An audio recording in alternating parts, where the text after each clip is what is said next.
Terrific. Thank you, Jen. Good afternoon, and thank you for joining us for our webinar today, Implementing Your First or Second Legacy Challenge. My name is Nathan Stelter, president here at the Stelter Company, and happy to be here today to introduce our presenters. I will echo, as many of us are working remotely, that no doubt you have been on a lot of video calls and webinars.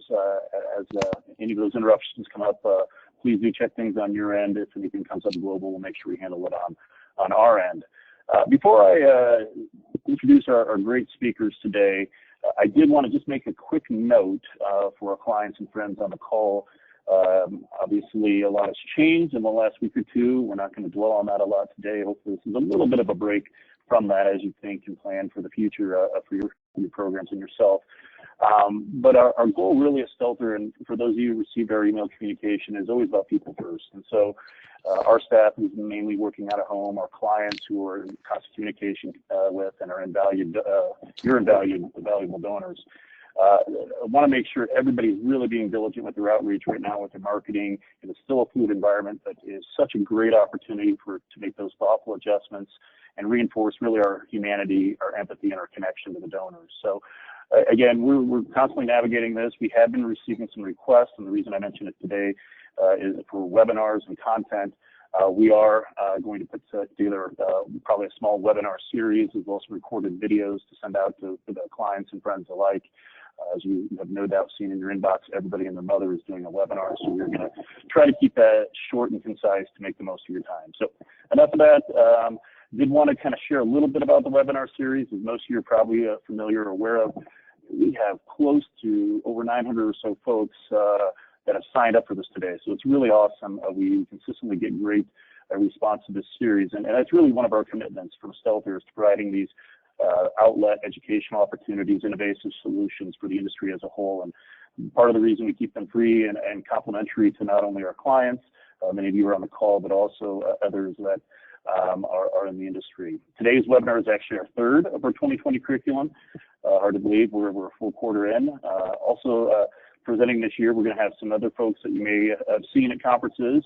Pamela Davidson talking about some cues and clues on what your prospects are telling you and what you need to say in return, probably pretty important for times like these. Catherine Myree, amazing speaker and teacher that will be teaching us how to design the perfect marketing strategy for gift planning program. And then himself, Dr. Russell James, will be sharing some things around recent observations of boomers. So there's going to be a lot more curriculum coming out along with some of the things I mentioned that we'll add as far as webinars. Please keep an eye on that in your emails, but also at stelter.com/webinars. We'll definitely be sending an email out as we get closer to that. Back to our presentation and our presenters, more importantly today, I'm really excited to introduce the following folks. They're a great group to work with, always open to looking at new ideas as well as really understanding the importance of connecting to the donor, and excited to have them on this talk today. First of which, John Kendrick, as you see on the screen there, with George Washington University. He's actually been there since April 2008. Leads a team of 6 plain giving folks and 2 support staff who serve really all areas of the university. Under John's leadership over really the last 12 years, the school has expanded the university's emphasis on gift planning to the point of having a full-service real estate program, which has been terrific, philanthropy program, which has been terrific. University raised $196 million of new and realized planned gifts during the 1 Billion Making History comprehensive campaign, and over that last 12 years, the total has really been around closer to $300 million of planned gifts raised during John's tenure. Previously, and I think this is probably when John and I first met, was back at the Smithsonian, where he led the planned giving for Smithsonian and museums, also National Academy of Sciences and Hood College. His development work has followed an 18-year career in advertising, publishing, and marketing, which is probably one of the reasons I really like working with John, because he does have a unique side outside of just the planned giving technical. John has a bachelor's in economics and government from Cornell, MBA from Wharton, and a master's degree from Medill School of Journalism. So really excited to have him. Equally exciting to have is Courtney. Courtney Tsai is actually the executive director of planned giving at George Washington University. She's been there for the last 5 years, since 2015, and currently oversees a variety of things, including the management of their planned gift officer team, cultivation of a portfolio of generous alum and friends, and oversight of the life income and real estate programs. Prior to GW, she was at University of Chicago, Easter Seals, Pepperdine, beautiful campus, and is a magna cum laude grad at University of Notre Dame and received her JD from Pepperdine. She's a CAP, Chartered Advisor in Philanthropy, as well as member of National Association of Gift Planners and the terrific NCGPC in Washington, D.C. So enough of me jabbering. I will pass it on to John and Courtney. It's all yours. Okay. Well, thank you very much, Nathan. We really appreciate the opportunity to talk today. Good afternoon to all of our Eastern and Central Time Zone attendees, and good morning to those of you in the Mountain and Pacific time zones. Well, Courtney and I really appreciate the opportunity to share with you what we've learned at the George Washington University, which we will refer to as GW for short, what we've learned after fielding 2 successful Legacy Challenge programs. The first was a smaller program in 2017 that lasted for 4 months until we ran out of matching funds. And then we had a larger program last year, 2019, that lasted throughout the entire year. If you attended our presentation, which we entitled Fielding a Legacy Challenge at a Large Multifaceted Institution, if you attended that presentation at the 2018 National Conference, then you will have seen some of the slides that we're going to present today. However, this presentation, unlike that one, is really geared to all nonprofits of any size, and it incorporates our learnings from fielding a repeat Legacy Challenge program and also learning from several nonprofit organizations that we've spoken with over the past 2 years that have run a variety of programs of different shapes and sizes. Finally, we would like to acknowledge the very difficult circumstances that we face as a country and as fundraisers right now with the coronavirus outbreak. This is probably not the optimal time to launch a new Legacy Challenge program, but sooner or later, as life returns to normal, we do think that a Legacy Challenge could be a really powerful tool to help reinvigorate and build your planned giving program in the future. So now let me turn it over to Courtney.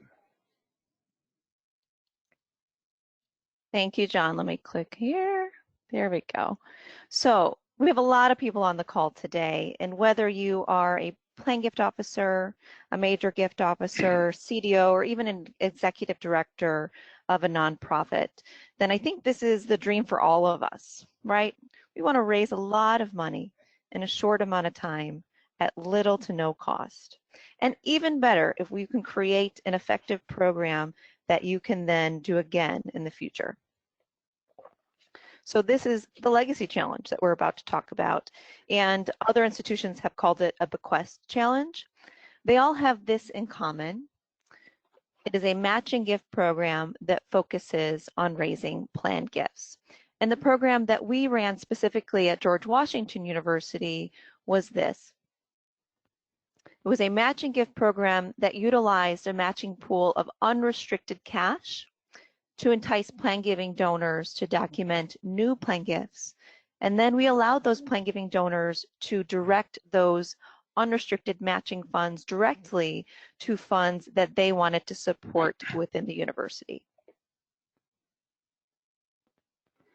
Okay. Well, GW and other institutions have had some great results, some of which have had more than 2 campaigns, 2 or more campaigns. Let me just point out that there's really a variety of settings in which a Legacy Challenge can be effective. It can be used for launching a new campaign, wrapping up a campaign, launching a new legacy society, providing a boost for planned giving between campaigns, building an endowment, and other purposes. And the organizations you see on this screen and others have indeed fielded these campaigns for a variety of purposes. At GW, we've had 2 campaigns. American Civil Liberties Union and Mohammed Zedi, they've fielded 5 campaigns. Environmental Defense Fund, they fielded a campaign and then extended it a couple times. The United States Holocaust Museum, 3 campaigns. And Planned Parenthood, and perhaps the most impressive in terms of dollars raised, documented future gifts of more than $360 million with their campaign that ended back at the end of 2017. The list goes on. Friends of the Earth, a smaller organization, also had a very successful campaign on a smaller scale. And, of course, many more are considering them. All right, so how do these work? There is a pool of matching money that gets distributed, and For particularly smaller organizations, typically all the matching money that is available would go to one purpose, such as your endowment or to an unrestricted fund for the organization.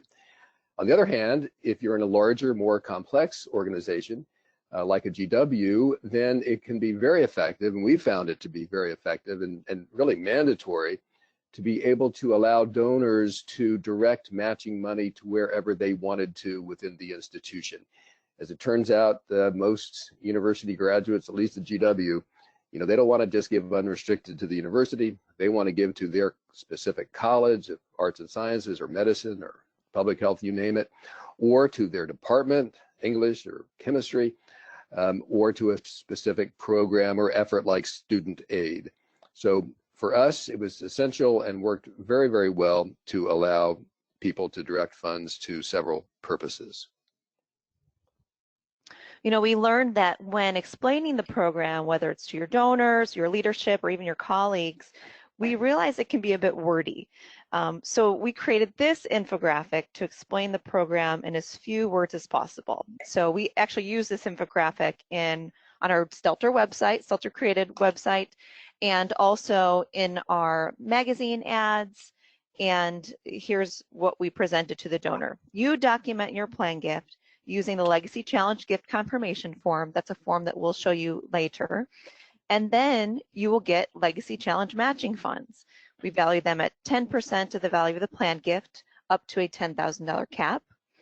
That results in an immediate impact to your area of interest and a future impact with your plan gift. So we encourage you to use something like this infographic, and you can feel free to take it and make it your own.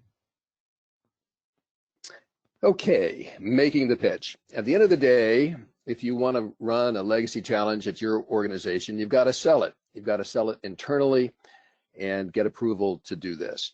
So how do you do that? How do you go about that?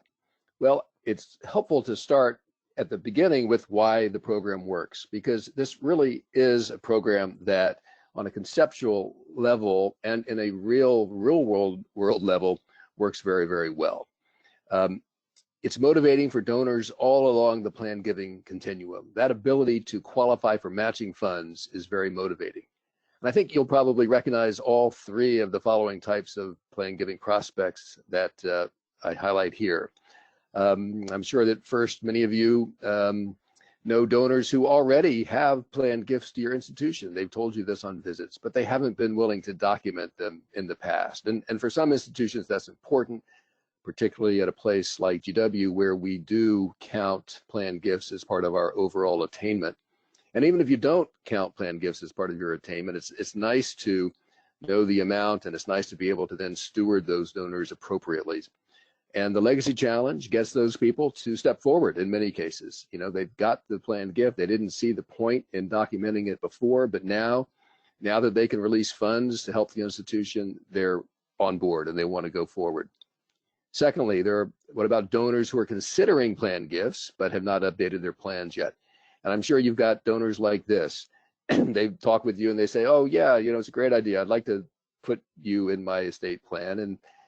But going to the estate planning attorney takes time and effort, and they just don't get it done. But we did find with our two programs that this program will get them to go ahead in many cases and document those planned gifts, get them in place so that they can participate in the challenge.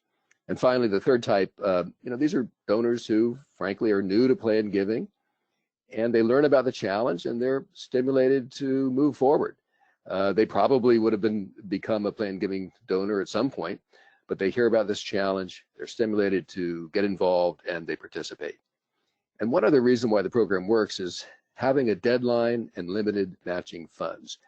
That really stimulates action. At the end of our first campaign back in 2017, we had a number of gift officers who were in close touch with their donors, and they were calling us and they were saying, is there still money left? And Mrs. Jones is rushing to get her gift documented.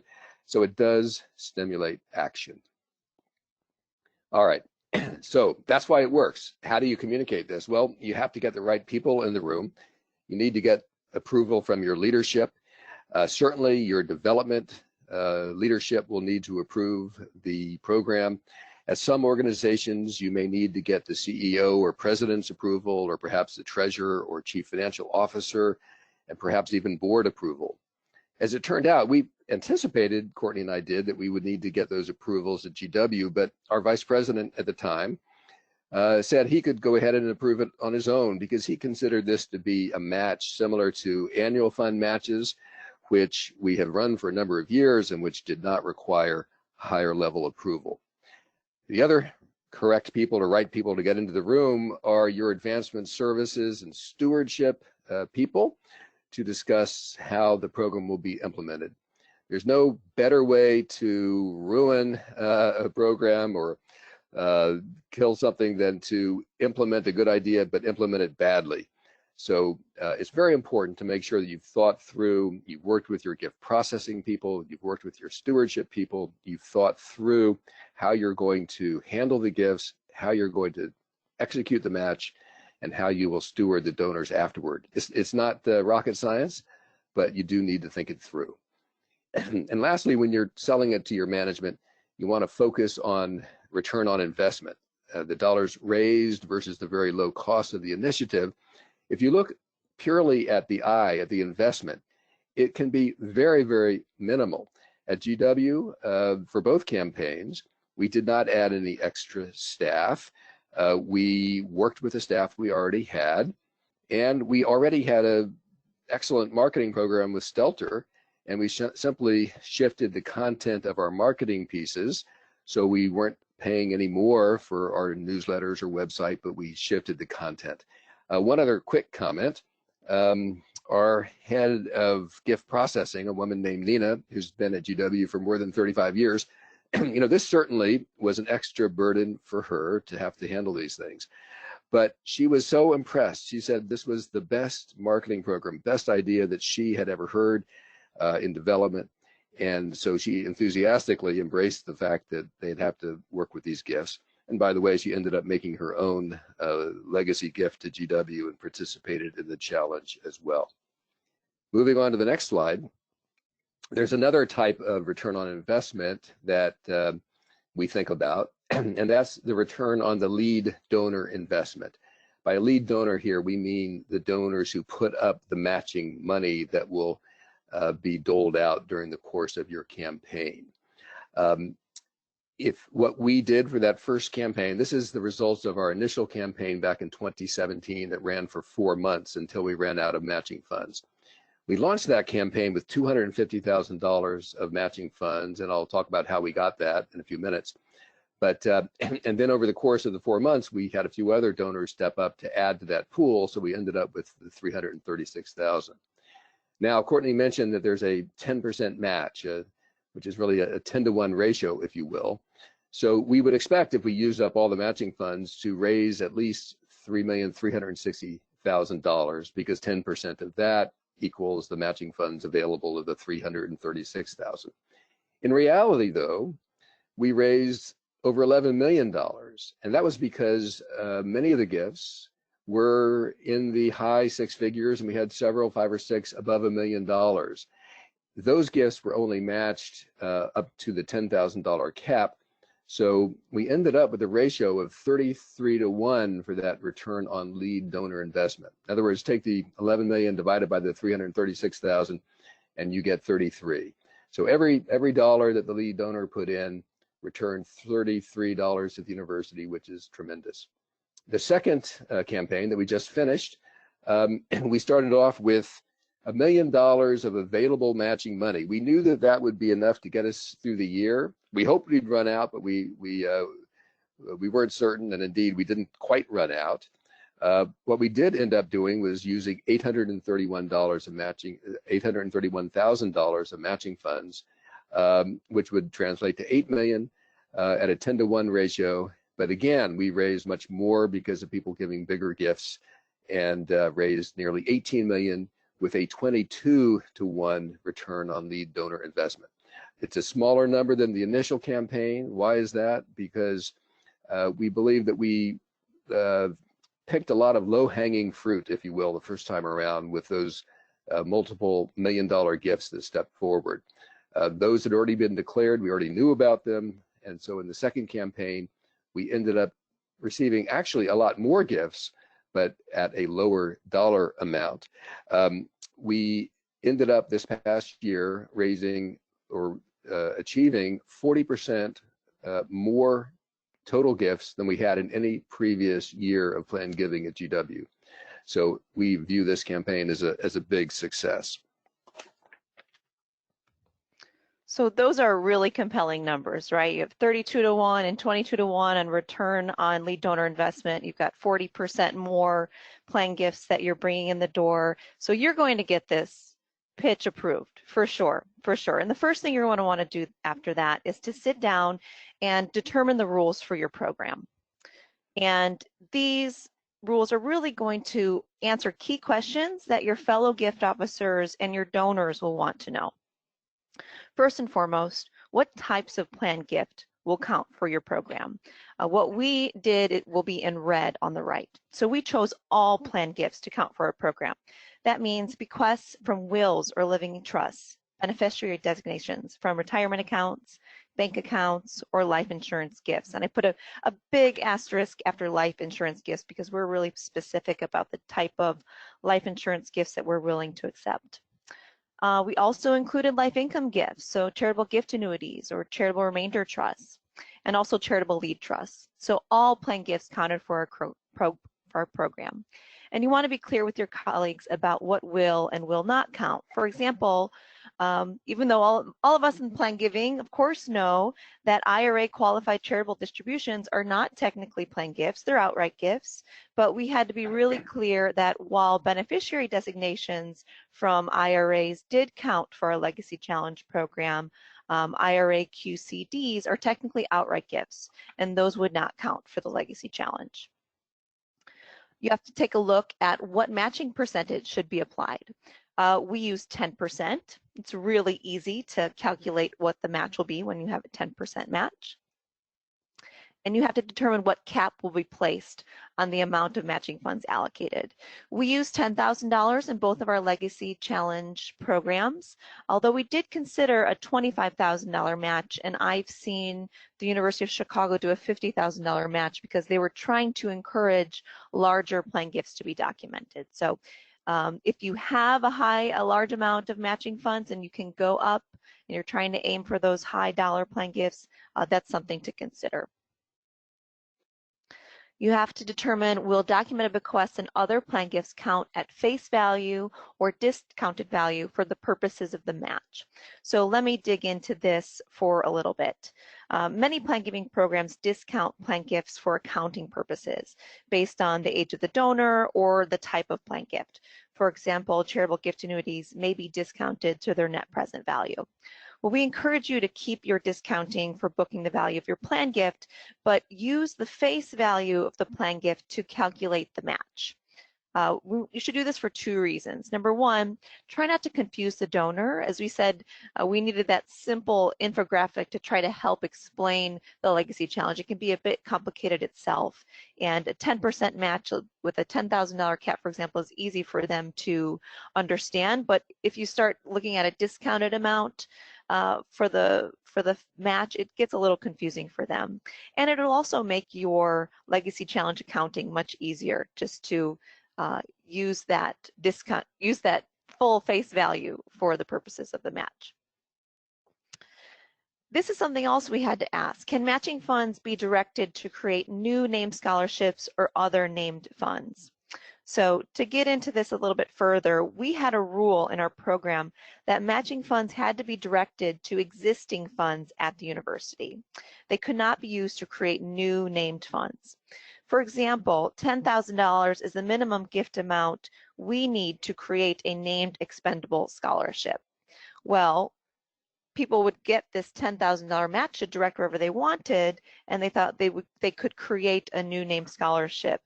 But that didn't feel right to us because essentially they were using another donor's money to create their own named fund. So we didn't allow that. That was one of our specific rules at GW. However, if the plan giving donor had already created an endowed fund or they had set up a multi-year pledge to create a fund, then we would allow the matching funds to be used to augment those already existing funds. So it's one of the nuanced points that we had to ask, but you may have similar situations. Again, all the GW answers are in red, and there's one other question that I don't have here, but you need to address how long your program will last. And we said our program would last until the matching funds run out or until a particular date. Now that time limit really gave, as John mentioned, that additional incentive to the donor to document their gift sooner. I want to dig in a little bit more on the Legacy Challenge match percentage and match cap. A one-to-one match for a Legacy Challenge we don't think will work unless you have millions of dollars in your matching pool. Now, annual giving matches are often dollar for dollar or one-to-one. However, the average value of a planned gift is much higher than an annual gift. So you will most likely, and my fingers are crossed for you, if you do this program, you will most likely document 5 or 6-figure gifts or even 7-figure planned gifts. And the concern there is without a match percentage and a match cap, you may run out of matching funds after just a few planned gifts are documented. And we want this to be a sustaining program for you that'll bring in a lot of new planned gifts to your program. So again, we use a 10% match with a $10,000 cap, but we have seen this program be used with much lower matches. For example, at Friends of the Earth, we just recruited our colleague Louisa Sizemore, shout out to Louisa, who came from Friends of the Earth, and she ran a fantastic Legacy Challenge program there to start up her, or really give her program a boost. So they did a $500 match to any new planned gift that was documented, and those planned gifts didn't have to have a value to them. So even if the donor documented that they had a planned gift for Friends of the Earth, they were able to receive this $500 match, which went to their endowment. We've also seen Gallaudet University you do this program with a $1,000 match, and they had a $25,000 pool of matching funds, and that was a really successful program too. So we encourage you to think about how to do this program in different ways with a percentage match and a match cap, which matches your program and your institution specifically. So again, just to explain how this works, a $10,000 planned gift would qualify for a $1,000 cash match. A $100,000 planned gift would qualify for a $10,000 cash match, and a $1 million planned gift also qualified for a $10,000 cash match. We did see, please note, people who, based on the conversation, did have planned gifts that had a value at greater than $100,000, but they decided to only document $100,000 because they could benefit from that $10,000 match. That was the minimum value of the planned gift that they could put down to get that $10,000 match. There was no benefit to them as a donor that they saw to document any more than that. So another thing to consider as you establish your program rules. Back to you, John. All right, Courtney, thank you. Well, now we get to the part that I imagine some of you are thinking about at this stage. You're thinking, well, this program might be pretty good to run, but how the heck am I going to fill my matching pool? And I'll tell you, that's what I was most concerned about when Courtney and I talked about fielding this program the first time. You know, where are we going to go get the matching money? So on the next slide, we show some ideal prospects for your matching pool. First, they would be institutional, or in our case, we called them university citizens who would be willing to make outright unrestricted gifts.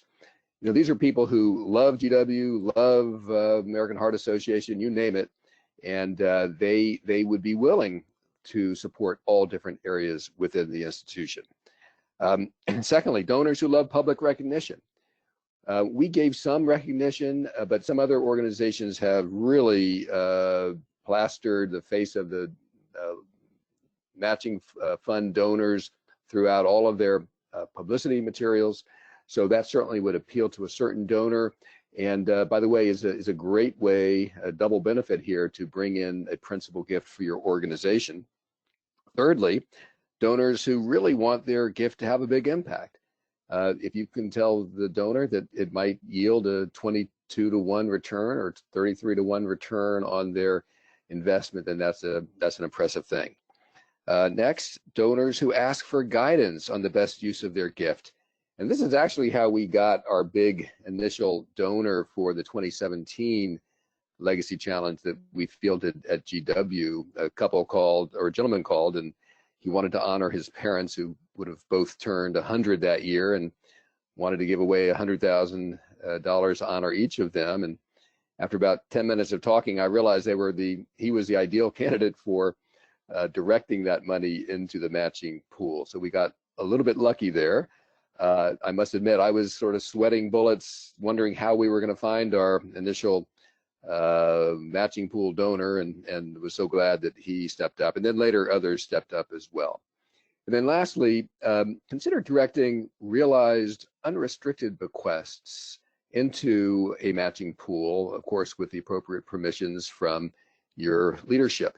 That's how we funded our second campaign in 2019. We had realized an unusually large unrestricted bequest to the university, and we were given permission, largely because of the great results we had in our first campaign in 2017. We were given permission to use that money for the matching pool in 2019. Moving on to marketing. Marketing plan and pieces. What did we do at GW? Well, we created an attractive proposal for matching donor solicitations. We created a Legacy Challenge one-pager. This was really the most important document that we had that described how the program works. We tried to keep it simple, put it on one page. In a minute, I'll show you examples of these. You will have the opportunity to download these slides later, so I won't take a lot of time, but they are here in this presentation. Thirdly, a Legacy Challenge gift confirmation form.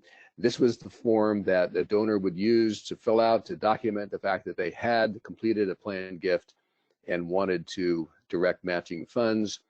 And then our website with Stelter, our targeted e-newsletters and emails with Stelter to planned giving prospects, and all the different existing planned giving marketing vehicles that we employ, ads in our magazines, various magazines at GW, newsletters, e-newsletters, etc., website postcards that we use with Stelter. So on the next page is a sample of a blast email that we sent out to donors who were 55 or older. You can see in the middle the blue button to have them accept the Legacy Challenge and then go to our website, which is shown on the next slide. On our website, again, that we field with Stelter, we had all the various rules and links to the forms that a donor would need to have for documenting their gift and informing the university. The next page shows our Legacy Challenge one-pager. This was the fundamental document that all of our gift officers and all of the website and other marketing pieces would link to explain how the program works. Following slide is our gift confirmation form. This was what a donor would need to fill out to get credit for a gift. And I might say that during the Legacy Challenge, this form became our primary form for documenting planned gifts. We'd had a different form prior to the Legacy Challenge. Now that the Legacy Challenge is over, we've gone back to that form, but during the course of the Legacy Challenge, we made this our standard form. Next page shows a letter, and I can't emphasize enough how important this is. We mailed a letter to about 5,000 of our very best planned giving prospects. And this yielded several, 3 to 4, did not go back to check, but at least 3, and I think 4 $1 million gifts, $1 million or larger gifts, and many other gifts in the 6-figure and 5-figure range. One of our colleagues, Richard Pizer, who now is at Carnegie Mellon, walked into a professor's office. He was holding the letter, and he told Richard that he had a $1.7 million bequest for GW. So that was an exciting day for Richard and for all of us. The next slide shows a sample ad that we had for the School of Medicine. If you go back one, Courtney, people can see that, whoops, that ad. And then moving on to the next page, we had an ad for the School of Business. So a couple of different styles. This one did not have the infographic, but it featured the chairman of the Board of Advisors for the business school. So that was some of our marketing. All those slides will be available in the presentation later. And now back to Courtney. Thank you. And I'm really thrilled to talk on this point because I feel that the Legacy Challenge was a great, effective tool to get the development team together to focus on raising plan giving funds, which is not always an easy task. And, you know, I'm really fortunate at GW to work on a team with 4 full-time and 1 part-time gift officers. And we do a great job talking about plan gifts, but when we are fully staffed at GW, we have 70 additional gift officers across the university. And trust me, their focus is not plan giving. So this program really gave them something exciting to talk about with their donors. It put plan giving on the forefront of the conversation, and the one-pager and gift documentation form were incredible tools for them to take along on their visits. So we did everything we could to spread the word to our colleagues. We talked to them at all fundraiser meetings, and then we sent follow-up emails to all major gift officers with that one-pager and gift documentation form that John just showed you, and we'll be able to email out from Stelter. And we also have an internal communications website that we communicate internally on, and we sent information and the one-pager and gift documentation on that website. If you have an all development staff meeting, that's a great meeting to talk about the Legacy Challenge app. And in our second Legacy Challenge, we went out of our way to train every single gift officer across the university on the Legacy Challenge so they would be fully prepared to have these conversations and fill out the gift confirmation forms, which can be a bit complicated. So we really try to get everybody on the same page about talking about plan giving and talking about the Legacy Challenge. We also encourage you to spread the word to your top volunteers. So whether that's a board that you have or volunteer councils, in our first challenge, we were able to talk to the development committee of the board, and that was great. And then we also talked to a few volunteer councils at different schools across the university. And in our second challenge, we did not talk to the board directly. We did work with our president, though, which was great. And we really talked to all of the school councils about the challenge and spread the word that way. We also communicated with our volunteers by any newsletters that they use, whether they're e-newsletters or printed newsletters for communication. So we encourage you, if you're going to go ahead and do this program, make sure you get out the word to everyone in your organization who focuses on fundraising and other volunteers who are working with people who are most passionate about your organization. They can really spread the word on this program. It's a complicated concept sometimes to explain in marketing, so that one-on-one touch is really important, and doing that letter like John said, or doing a website and an additional conversation can be really a great way to bring the conversation together. And we know that this worked because after our first Legacy Challenge, we sent a survey out to all of our plan giving participants. And the survey was about why they knew about the program and did the program encourage them to do their plan gift. Well, 57% of the respondents said that they learned about the Legacy Challenge from their development contact, which was really fascinating to us. And 24% said they learned of the Legacy Challenge from that personalized letter that John mentioned earlier. And then we had 14% that learned of it through both the development contact and the letter. Now 5% said they learned from a GW magazine ad, which we showed you the ads, but I have to put a caveat there, because when we did our first Legacy Challenge, the context of that is this. Our GW president had announced that he would be stepping down 1 year earlier than our campaign was originally expected to end, and our Legacy Challenge was expected to be part of that last year of the campaign. That meant that we were going to launch our Legacy Challenge much earlier than we had expected. So by the time we got all of our marketing out, our challenge was basically over. So I'm glad that 5% learned from our GW Magazine ad. I bet in our second legacy challenge there were many more that learned from our marketing and advertising. This is fascinating. 62% said that the Legacy Challenge influenced their decision to document their plan gift a great deal or somewhat.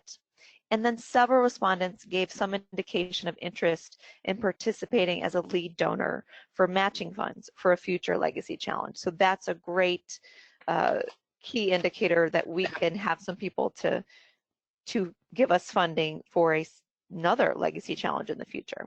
So another tip here is if you do a Legacy Challenge, try to do a survey to then find out from your participants what really motivated them and who they learned about the program from or how. Okay, very good. We have one more slide talking about what we learned, and then we will open it up for questions. I think we'll have about 15 minutes for questions. What did we learn? Well, number one is go for it. If you think this might work for your organization, give it a shot. Go ahead, do a little research, talk about it with your leadership, show them some of the statistics that other organizations have achieved with their good results with their programs. Go for it. The worst that can happen is they say, great idea, but not for us now, or hopefully they will say, sure, let's give it a shot. And you know, at one point we had presented, Courtney and I, to all of our development officers saying that we were in the process of wanting to launch a Legacy Challenge and we would be meeting with university citizens to find funding. Well, a month later, we had 0 gifts to the pool. We kept after it. We finally got that money and we made it happen. So tip number one, go for it. Number two, be flexible with timing and lead donor recruitment. As I was just mentioning, we were certainly thrown a curveball when the president decided to retire early. But hey, we persevered and we survived and had a great initial challenge. Pay attention, and this is again perhaps one of the more important pieces that's easy to overlook. Pay attention to the back end of the program. You got to be ready to field those gifts as they come in and do it with excellence. Number 4, get the support of key volunteers in the beginning. If you can do that, that helps to multiply the communications to all of your constituents and helps to ensure success. And finally, explore alternative sources of funding. I think the nicest, cleanest way to do it is to go out and find donors who put up the money. That certainly is a great story. I think that's very compelling to other donors. The fact that people care so much about your institution that they're willing to put up the matching funds. On the other hand, we just fielded a very successful campaign using Realize Bequest money. Talking with Mohammed Zaidi of the ACLU, they actually got funding from a foundation grant for one of their challenges. So be creative and look for various sources of funding. That concludes our formal part of the presentation, and we'll be very happy to answer questions as they come in over the website. Wonderful. Thank you so much, John and Courtney. We do have a lot of questions that we'll try to get through, some common themes throughout, so we'll try to group some of those together. One question we did want to address at the top was kind of directed at Stelter marketing, and we're going to let Nathan go ahead and answer that. Linda was asking, in this current COVID-19 environment, how do you suggest we engage donors who have been reading our e-newsletters? Nathan. Yeah, thanks, Shannon. And this is definitely something we wouldn't typically do. And actually, before I jump into that, John, Courtney, we may go a little bit over. We've had an amazing amount of questions, a lot of really good questions. Do you have a couple minutes to go over, or do you have a hard stop in 13 minutes?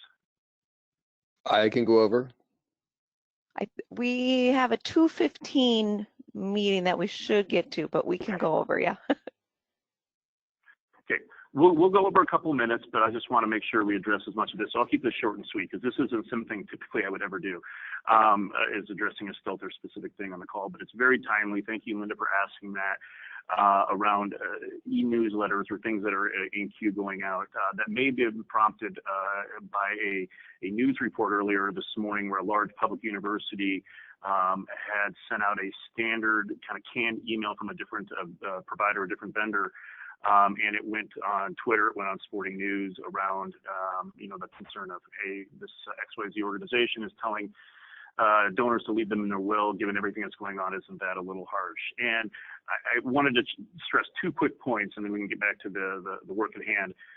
Many of you who are Stelter clients on the call have already seen our communication in regards to this, and this is something we take very seriously. And even going back to, I think it was March 11th or 12th, we sat in a war room, our head of creative, our head of editorial, and our head of art, and went through every piece of content that our clients are working on right now, and removed everything from words that may trigger some type of feeling or concern, phrases, themes, content. I think we all know from what we learned during the recession, this being so much different, obviously, in a lot of different ways, that we need to stay top of mind and need to be really smart with communication. But the really key is, and whether you're a Stelter client or doing stuff on your own, if you have stuff in queue, think about the framing, think about the empathy, understand this is really a great time for stewardship. We do know, I mean, if you look at Google Trends, the search terms of creating a will or online will have gone through the roof in the last month, 5-year highs as far as those search terms. So people are thinking this, but we need to be really smart as charities and as stewards of our donors to be really thoughtful in how we're approaching that. So that is something Stelter has done with everything we're doing, and I want to make sure that those of you that are doing it on your own are doing that as well. So I apologize, I didn't want to take much from this, but I did want to address that because it was a really timely question. Jen, I'll pass it back over to you. Thanks, Nathan. We have quite a few questions that are asking John and Courtney how you value for the match gifts that don't have a set amount. Perhaps they're a percentage gift. How would you go about valuing that for the match?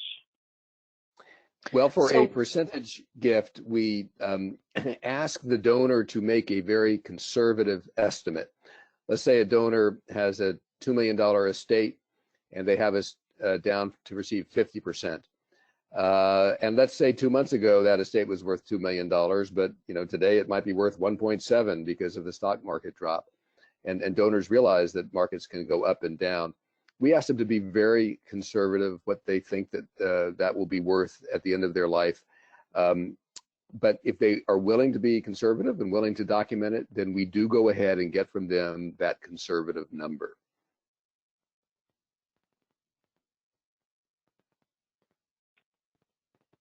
Thank you, John. Another question that we have a lot of is how do you go about documenting? What kind of documentation does GW typically require from donors to document the planned gift?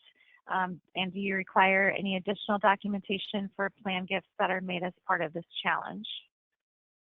So we require that gift documentation form for the Legacy Challenge, and we do not require any additional documents. For example, gifts or actual pages of wills or trusts, or the actual copy of beneficiary designations. We do not require that. I've worked at other institutions that do.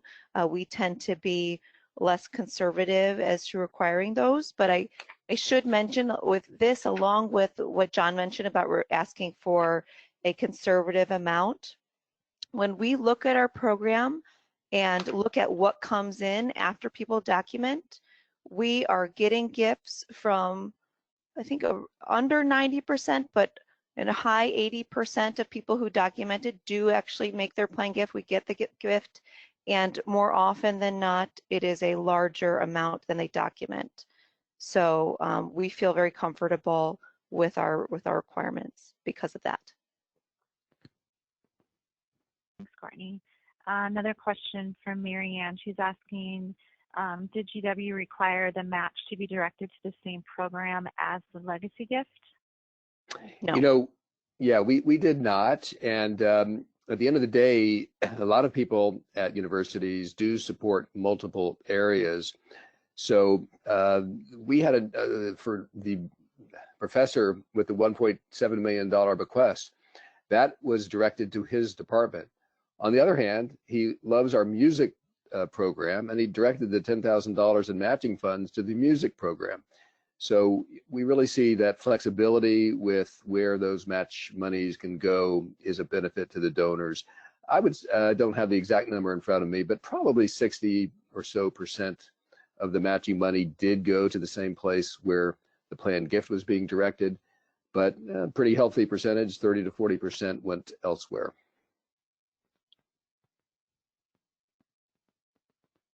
Okay, John, thank you. Another question about who you solicited. Who did you ask for these gifts? What kind of donors did you approach for the matching funds? Were they board members, leadership, etc.? John, you want to take that one? Well, sure. And please chime in when I'm done too. I think you're talking about securing the matching money up front. We had a list of about 20 university citizens who we thought might be prospects for putting up the matching money. Well, it turns out that all 20 of those people were pretty tied to their specific areas that they had supported in the past, and we did not get any of them to step up. Now, don't let that discourage you, all of you smaller nonprofits out there, or even all of you universities, because there have been certainly a number of major donors who have, stepped forward to provide matching funds. We just didn't, in that first challenge, have luck in that respect. But we did have luck in terms of having other donors who were very charitable, who provided money. So, yeah, and I just want to add to that. I was laughing because not only were those donors kind of linked to what they were going to give to, or what it was really what people wanted to ask them for already. So they had kind of proposals lined up for and strategies in place. And so it was interesting, and other people in Plan Giving may get this, but we had our list of top university citizens who we thought, this would be great for them to participate in. But in working with colleagues, we all have different opinions on what we think our donors are going to be most supportive on giving to. So we got some pushback on soliciting some of our top university citizens for this, being fully honest. Yep, and one other quick comment. Some of these organizations who have run successful challenges have gotten lead money from a variety of donors, several donors stepping up. The very first donor that I reached out to was a woman who has us in her estate plan for $1 million. And I called her and said, Mary, explained the program to her. And she said, oh, that'd be too expensive. I don't think I could do that. And then I said, well, you could actually, if you wanted to, do this as a $50,000 gift. You could even pay it over a couple of years. And she immediately said, oh, is that all? Sure, I'll do it. Don't ask me for more, John, but I'll do that. So, smaller donors can also be good sources of money for this. Right, and ultimately they came from relationships that Plan Giving had. Exactly. Terrific. We'll keep cruising along here. Jen and I there's so many great questions. We're kind of bucketing these together, so hopefully most folks get their question answered. There's a variety of different types of questions around counting. With more one individual saying we get a lot of percentage designations versus dollar. How do you handle those? There was, is it revocable or irrevocable only? And then vehicle specific, what kind of vehicles were included? If it was life insurance, CGA bequest, a variety of different questions around counting. Any insights there? I think one of the most important things you just mentioned is did we count revocable? And we absolutely did count revocable. If you look at our gift confirmation form, we tried to include some language at the bottom where they signed that was intended to let them know that we were making real hard cash distributions based on their gift. So we didn't want them to do this, and certainly they should not do this frivolously or just to take advantage of the matching money. But again, the bread and butter planned gift for GW is a bequest that is revocable, and that's very, very important. And again, as Courtney mentioned, at the end of the day, we know that most of our donors do follow through. We do get the gifts eventually, and frequently they're for more money than they had originally documented. Terrific. Another one where there's a couple different questions around is people who've already identified or had previously identified themselves with plan giving commitments prior to the campaign, did you get any feedback from them? Were they wanting to be counted in that, even though it was just it was already known, or how did you run into any situations like that? Great question. John, do you recall any people that were specifically interested in participating in the challenge? Because so much, to be honest, thinking about how our challenge ran, and it was so much in-person asking, our marketing went out late on it. So I don't think we had too many people that were informed about the challenge after documenting a planned gift. Well, we announced it at our Heritage Society meetings, for example, and they were told they could do new planned gifts. But we didn't have people that complained about not being a part of the challenge after they had documented. Well, that's a good point. People who already had documented, they were not eligible based on the gifts they had already documented. Mm-hmm. However, there were a number that did step up and they created a new gift. We had a woman and her husband who had documented $8 million in planned gifts to set up 2 professorships. And she happened to be very passionate about the debate team. And she specifically did another $100,000 bequest. She was very proud. She emailed me saying, John, I've done the paperwork. It's now an $8.1 million bequest because I want $10,000 to go to the debate team. And there were a number of other people who did it. You know, one other point, and this gets into in general how one counts planned gifts. We have a policy at GW that we do not count a gift's increase in value simply because the market moves up, because just as much as markets move up, they ultimately can move down. So if a donor, let's say, has this in for a 20% value of the residuary estate, we have a rule that they have to have documented that at least 5 years prior, and it has to have at least doubled in value for us to document an increase to that pre-existing percentage bequest. So that's a rule that we have. But again, that if the donor actually changes their bequest to give us a higher percentage, or to make a second bequest, perhaps from an IRA or something, then we count that, and that's an incremental gift for the program that would be qualifying for matching funds. Okay. I know we're getting to the top of the hour here, so just maybe one or two couple quick questions. One, and this is kind of a clarification between counting and documentation. And I forget, did you guys have, there was a couple questions around age caps. Was there a specific age cap for to be able to take part of this? So I'll take this question because I would say whatever you have for your program already, keep that for the Legacy Challenge. And I've been a part of many metrics conversations and many gift counting conversations about what age should count, etc. Every institution is different. So even if I tell you exactly what our numbers are, I don't think it'll help you all that much. However, I will say we also, when we got to the end of our campaign, remember we moved our campaign up a whole year. So we changed our counting policy at the end of our campaign. So we were counting things at certain point at the beginning of 2017 that were then, and the back office counted differently. So all that to say, like we said before, if you do discounting for your plan giving program, keep that for your program. Don't change anything for your Legacy Challenge, and be flexible on that. John, if I'm confusing everyone on that topic, feel free to answer it differently. Well, I think your main point is excellent, which is most likely you should continue to follow your current policy for how you count planned gifts. Those are the ones that would be best suited for the challenge. Perfect. Well, again, I know we're getting short on time, and I know you guys have a hard stop, so we'll just do one last question. Again, thank you for everybody with questions.